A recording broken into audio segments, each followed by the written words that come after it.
All right. So the crickets. All right. The crickets sang in the grasses. They sang the song of summer's ending, a sad, monotonous song.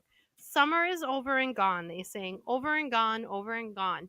Summer is dying, dying. The crickets felt it was their duty to warn everybody that summertime cannot last forever. Even on the most beautiful days in the whole year, the days when summer is changing into fall, the crickets spread the rumor of sadness and change. Everybody heard the song of the crickets. Avery and Fern Arable heard it as they walked the dusty road.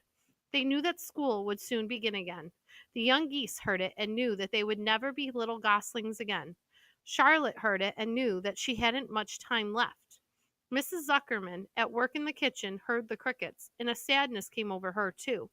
Another summer gone, she sighed. Lurvy, at work building a crate for Wilbur, heard the song and knew it was time to dig potatoes. Summer is over and gone, repeated the crickets. How many nights till frost, sang the crickets. Goodbye, summer, goodbye, goodbye. The sheep heard the crickets, and they felt so uneasy they broke a hole in the pasture fence and wandered up into the field across the road. The gander discovered the hole and led his family through, and they walked to the orchard and ate the apples that were lying on the ground. A little maple tree in the swamp heard the cricket song and turned bright red with anxiety. Wilbur was now the center of attraction on the farm. Good food and regular hours were showing results.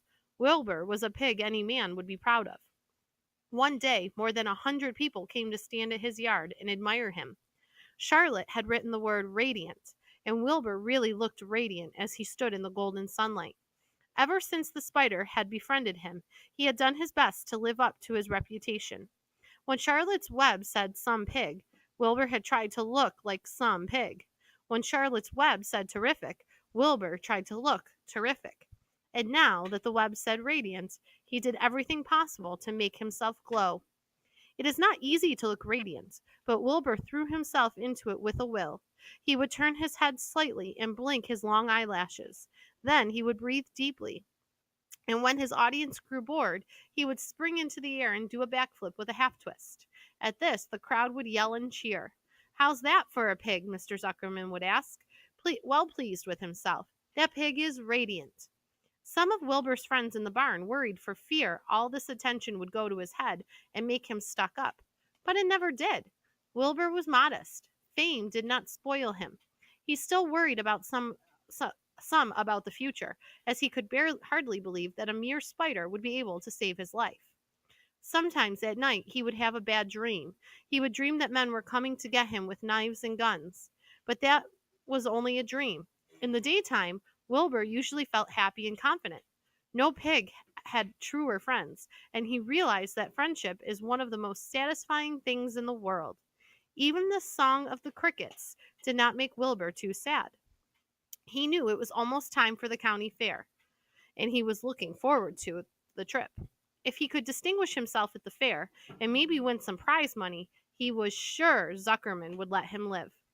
Charlotte had worries of her own, but she kept quiet about them. One morning, Wilbur asked her about the fair. You're going with me, aren't you, Charlotte? He said. Well, I don't know, replied Charlotte. The fair comes at a bad time for me. I shall find it inconvenient to leave home, even for a few days. Why? Asked Wilbur. Oh, I just don't feel like leaving my web. Too much going on around here. Please come with me, begged Wilbur. I need you, Charlotte. I can't stand going to the fair without you. You've just got to come. No, said Charlotte. I believe I'd better stay home and see if I can't get some work done. What kind of work? Asked Wilbur. Egg laying. It's time I made an egg sack and filled it with eggs. I didn't know you could lay eggs, said Wilbur in amazement. Oh, sure, said the spider. I'm versatile. What does versatile mean? Full of eggs? Asked Wilbur. Certainly not, said Charlotte. Versatile means I can turn with ease from one thing to another. It means I don't have to limit my activities to spinning and trapping and stunts like that. Why don't you come with me to the fairgrounds and lay your eggs there? Pleaded Wilbur. It could be wonderful fun. Charlotte gave her web a twitch and moodily watched it sway. I'm afraid not, she said. You don't know the first thing about egg laying, Wilbur. I can't arrange my family duties to suit the management of the county fair. I just lost my place. When I get ready to lay eggs, I have to lay eggs, fair or no fair. However, I don't want you to worry about it. You might lose weight. We'll leave it this way. I'll come to the fair if I possibly can. Oh, good, said Wilbur. I knew you wouldn't forsake me just when I needed you most. All that day, Wilbur stayed inside, taking life easy in the straw. Charlotte rested and ate a grasshopper. She knew that she couldn't help Wilbur much longer. In a few days, she would have to drop everything and build the beautiful little sack that would hold her eggs.